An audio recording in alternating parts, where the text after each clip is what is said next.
Meus irmãos, terceiro e último ponto desta lição: tipos distintos de morte.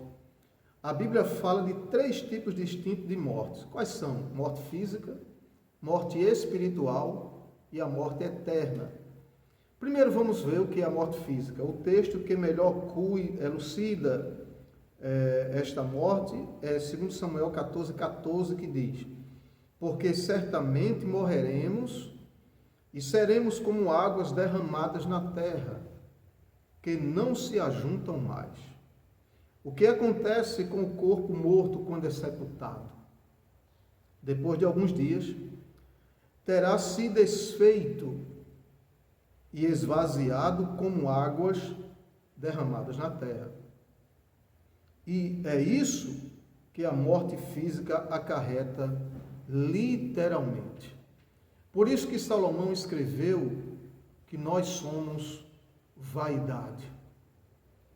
Tudo que o homem semear, isto ele ceifará. Tudo que ele adquiriu aqui na terra passará. E o texto sagrado diz que outros levarão, ficarão com suas riquezas. Então, para que tanta inveja? Para que tanta soberba? Para que tanto eu, visto que nós seremos derramados na terra como água? Para que tudo isso?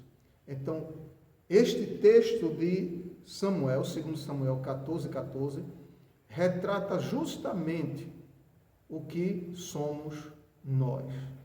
Nada. Simplesmente nada. Seremos semeados na terra.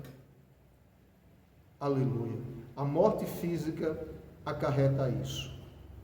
Se você quiser saber mais, você pode entrar e pesquisar na internet como é que o corpo humano se deteriora. As unhas caem, por onde se começa a putrefação, tanto que você se cuidou e agora não pode se cuidar mais.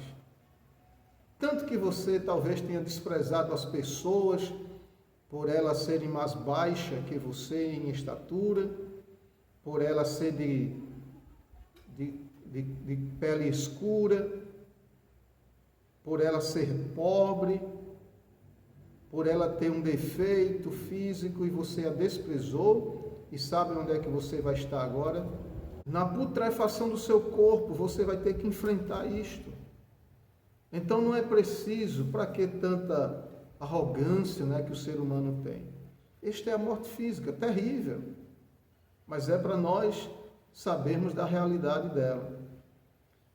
Segundo tipo de morte é a morte espiritual. Este tipo tem 2 sentidos na perspectiva bíblica, um negativo e o outro positivo. No sentido negativo, a morte espiritual, né, pode ser identificada pela expressão bíblica morte no pecado e um estado de separação da comunhão com Deus. Significa estar debaixo do pecado, sob o seu domínio. Efésios, e nós passamos por isto. Todo cristão que hoje é crente passou por essa situação. Nós estávamos mortos espiritualmente, servindo ao pecado, literalmente. Efésios capítulo 2, versículos 1 e 5. Veja o que é que o apóstolo diz. E vos vivificou, estando vós mortos em ofensas e pecados. Neste estado de ofensa e pecado, nós estávamos mortos. E Jesus, neste estado, nos vivificou, nos trouxe vida. Versículo 5. Estando nós ainda mortos em nossas ofensas, nos vivificou juntamente com Cristo. Abre parênteses. Pela graça sois salvos. Graça é favor imerecido, ou seja, Deus nos deu a salvação por misericórdia, por graça dele. Nós não merecíamos, mas Deus nos deu por sua bondade. Quando nós estávamos mortos, servindo ao pecado, a idolatria, a feitiçaria, as inimizades, as contendas, a luxúria, a vaidade, a pornografia. Estávamos nesta condição. O Senhor nos libertou. O seu efeito é presente e futuro. No presente, refere-se a uma condição temporal de quem está preparado, de quem está separado da vida de Deus. Nós estamos assim separados. Efésios capítulo 4, 18, depois vocês leem. No futuro, refere-se ao estado de eterna separação de Deus, o qual acontecerá no juízo final. Mateus 25, 46. No sentido positivo, é a morte espiritual experimentada pelo crente em relação ao mundo. Para o mundo, nós morremos. No sentido negativo, nós servíamos a esta morte, nós estávamos mortos nesses pecados. Este é o sentido negativo.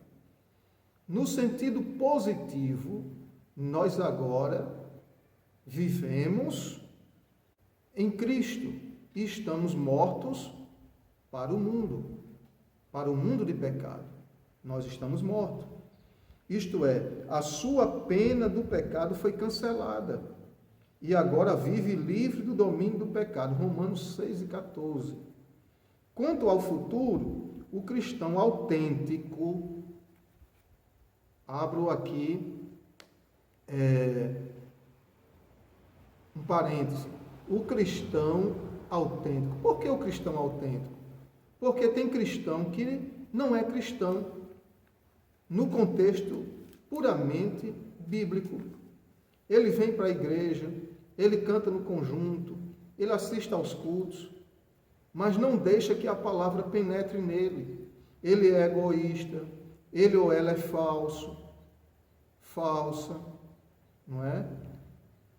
Ele se contenta ainda com as coisas do mundo, com as festas, o forró.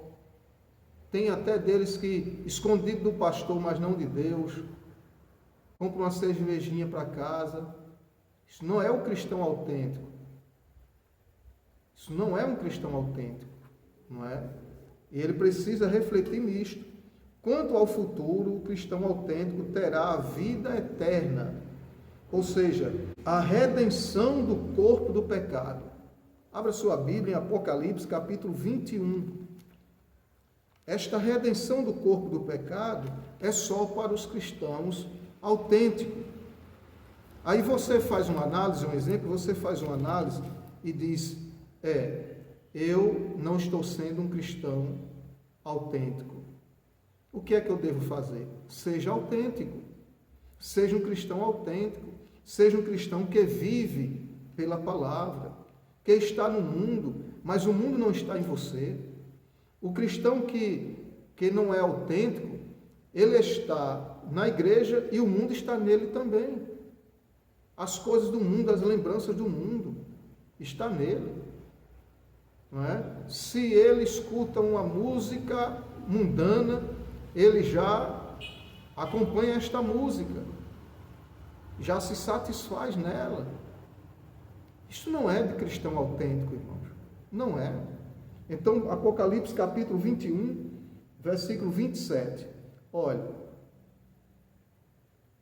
E não entrará nela, nesta cidade celestial, na Nova Jerusalém, e não entrará nela coisa alguma que contamine e cometa abominação e mentira, mas só os que estão inscritos no livro da vida do Cordeiro. Os cristãos autênticos, verdadeiros cristãos, os seus nomes estão escritos no livro da vida do Cordeiro de Deus. E também Apocalipse 22, versículo 15. O texto sagrado diz o seguinte: ficarão de fora os cães, os feiticeiros. Esses cães, irmãos, não são os animais, não, que não está se referindo aos animais, mas aqueles que estão vivendo como se não vivesse para Cristo. São os que estão envolvidos com o pecado ainda. Ficarão de fora os cães, os feiticeiros que fazem bruxaria. Ficam de fora. Toda sorte de coisas envolvendo o feiticismo, a feitiçaria, fica de fora, não vai entrar, é a Bíblia que diz. E os que se prostituem. Tem muitos crentes nesta geração que se prostituem. Sabe disso? Se prostituem. Tem pregadores por aí afora que chegam no púlpito da igreja, prega que a igreja recebe, que tem a prática da palavra, a dinâmica de falar. E a igreja, como é sensível à Bíblia, como é sensível a Deus, ela se alegra, ela glorifica. Mas muitos daqueles, ao sair dali nas escondidas, vão para as prostituições, vão trair suas esposas. Cantores e cantoras assim, não são todos, evidentemente, mas tem assim. Já se sabe de caso, todo mundo sabe, não é? Essas pessoas não entrarão na santa cidade de Jerusalém. Os homicidas, os que mataram, a não ser que se arrependa de todo o seu coração e aceite a Cristo.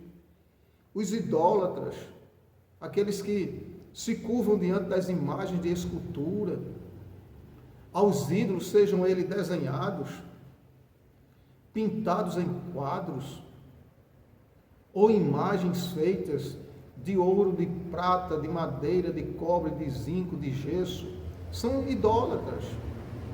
Aqueles que idolatram um filho, que o filho ou a filha, para ele, é mais importante do que Deus, isso é idolatria. Que idolatram o carro, um objeto da sua casa, não entrarão nos céus. E qualquer que ama e comete a mentira. O crente não pode ser mentiroso, irmão, porque se ele for, não entra no céu. Porque assim, o pai dele não é Deus, Deus é verdade. Não é? Jesus disse, eu sou o caminho, a verdade e a vida. Quem mente tem por pai o diabo, disse Jesus. Muito bem. E por último, a morte eterna. A morte eterna.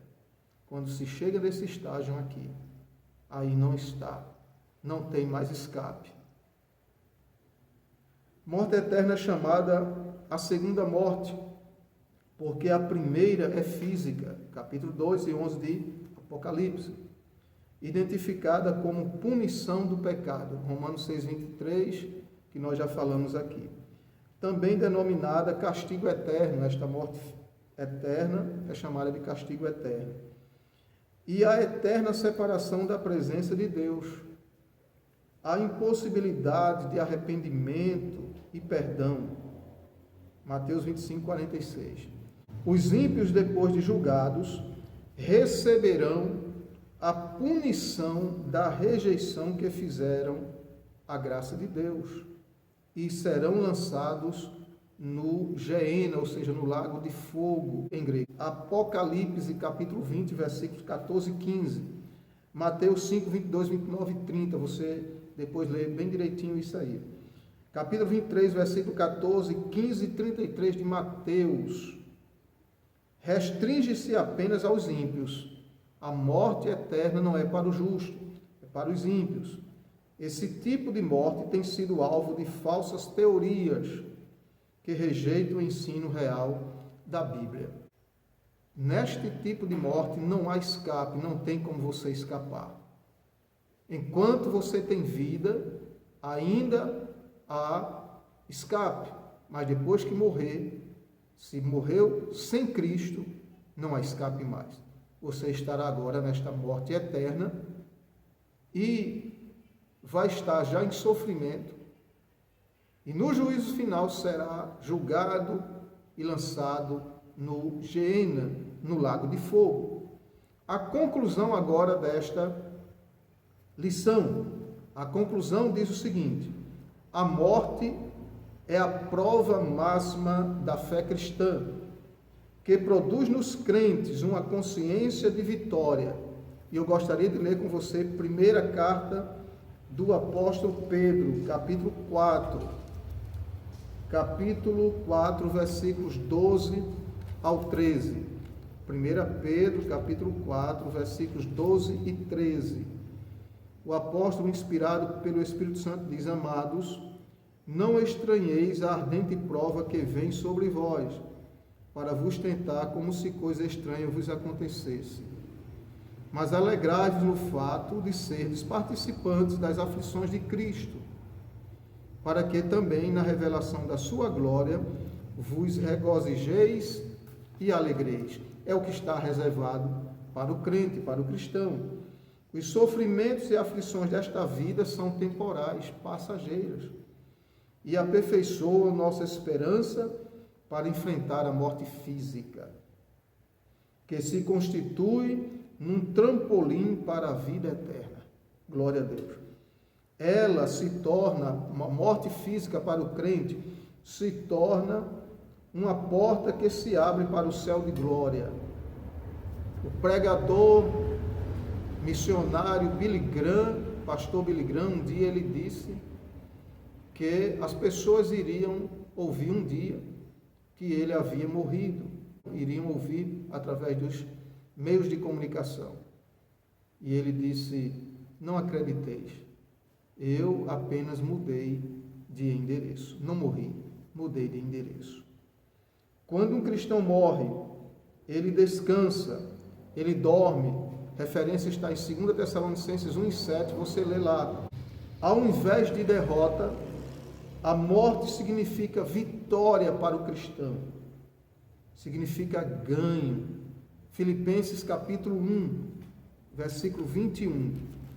Abra sua Bíblia na carta de Paulo aos Filipenses, capítulo 1, versículo 21. Porque para mim o viver é Cristo, o viver está em Cristo, e o morrer é ganho. Para mim o viver é Cristo e o morrer é lucro. Eu não perco nada em morrer, disse Paulo. É claro que ele nunca tentou suicídio, porque aí já é outra história, não é? Ele está dizendo em morrer na sua naturalidade. Se ele chegasse a ser martirizado, ele disse: para mim isso é ganho, é lucro, não tem problema nenhum. Eu vou ganhar a vida eterna. Muito bem. A Bíblia consola o cristão acerca dos mortos em Cristo, quando declara que a morte do crente é agradável aos olhos do Senhor. Você pode ler isso em Salmo 116, o versículo 15. Preciosa é a morte dos santos ao Senhor, dos seus santos ao Senhor. Diz também que morrer em Cristo é estar presente com o Senhor. 2 Coríntios 5:8, para nós concluirmos esta lição. Segunda carta de Paulo aos Coríntios, capítulo 5, versículo 8. Mas temos confiança e desejamos antes deixar este corpo para habitar com o Senhor. Glória a Deus. Então, queridos irmãos, a morte para o cristão é lucro, é ganho. É evidente que o cristão não vai procurar morrer. Não. Porque aí se torna um pecado também. Não é? Tirar a sua própria vida, e aí não há lugar para arrependimento. Agora, o cristão, ele sabe que quando a morte chegar, ele simplesmente vai estar com o Senhor por toda a eternidade. É isto que é a morte para nós. Que Deus abençoe a sua vida, que Deus abençoe o irmão e a irmã.